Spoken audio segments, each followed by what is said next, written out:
Hello mga kabisi! So ito ang aming do-it-yourself Boracay trip. First, nag-secure kami syempre ng ticket going to Boracay. Nandito kami sa airport waiting. Ang flight namin is 9. So mga 6 a.m. nandito na kami. Ayan, sayaw-sayaw. Pampawala ng aktok. And then after dito, pababa na kami going to departure. Pasakay na kami ito ng eroplano going to Caticlan Airport. Ayan. Ayan, pasakay na kami ng plane. Ayan ang mga plane. Grabe, ayan. Ayan. Ayan. Lakad-lakad. Tingin-tingin. Video-video. Ayan, ayan. Packet na kami. At syempre, hindi ko na kinunan sa taas dahil bawal naman ng mag-picture-picture dun. Hanggang dito lang ako sa pagbibideo sa labas ng plane. And then, nandun na kami sa loob ng plane. Ayan. Kinuna ko na yung pag-angat namin.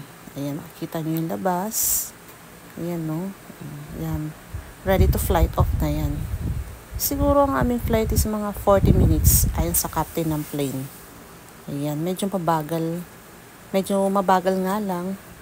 Pero okay naman. Medyo mainit sa labas. And then, ayan. We're up in the sky. Ayan o, ganda ng view. Nasa langit. Ang ganda ng mga ulap. Itong flight namin is umabot ng mga 40 minutes going to Caticlan Airport. And then after 40 minutes, paland na kami. Yan ang mga kabisi. Nakikita nyo na yung dagat. Paland na kami yan. Ayan, medyo maingit na aeroplano sa loob. Medyo masakit na sa tenga pero okay naman. In just a minute, dating na kami sa Boracay. Ayan, ayan. Ayan, land na talaga kami. Ayan, palag na ang aming plane papuntang Boracay. Ayan. Yes. Then, pagbaba namin ng plane, subakay naman kami ng tricycle. 75 pesos ang isa. Ayan, going to Jetty Port, kung saan sasakay kami doon ng ferry. Papuntang island. Ayan. Ang ganda ng paligid. Ang ganda ng view. Ang ganda ng dagat. Sarap sa mata. Dito pa lang, maganda na yung dagat. What more sa Boracay. Yan. Ito siguro mga 10 minutes papuntang Jetty Port. And then pagdating sa Jetty Port, kailangan mo lang magbayad ng terminal fee, boat fee, at yung kanilang environmental fee. Ayan, 150 pesos. Dalawang 150 pesos at 50 pesos sa boat fee. Senior tsaka student may discount. Ayan. Dito mabilis lang, medyo kukunti pa lang kasi ang tao nitong mga oras na to, kaya mabilis lang kami dapat ito. Siguro mga 10 to 15 minutes lang. Kasi wala din masyadong pila, kaya napabilis yung pagkuha namin ng mga ticket. And then, nung makasecure na kami ng mga ticket, going to the ferry na kami. Ayan.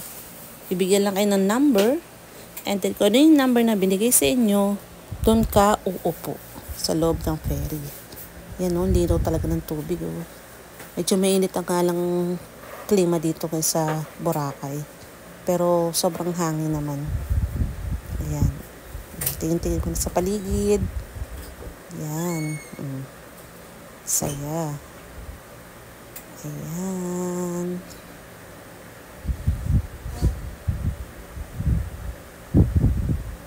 Ayan po. Ayan. Pag puno na ang ferry, aalis na to. Pero saglit lang din ang biyahe namin. Siguro mga 10 minutes. Nasa Boracay na kami. Kaway-kaway muna sa mga kasama ko dyan. Ayan. Ayan. Puno na kami. Alis ng ferry. Mga 10 minutes lang to. Then after namin, subakay ulit kami ng tricycle. 25 pesos ba ito papunta sa station 3. And then, after 5 minutes, here we are. The beautiful Boracay. Look at the sunset, napakaganda. Ayan. sa pang-swimming, sunbathing, at kung ano pa water activities. So, stay tuned lang. Sa may pa namin gagawin dito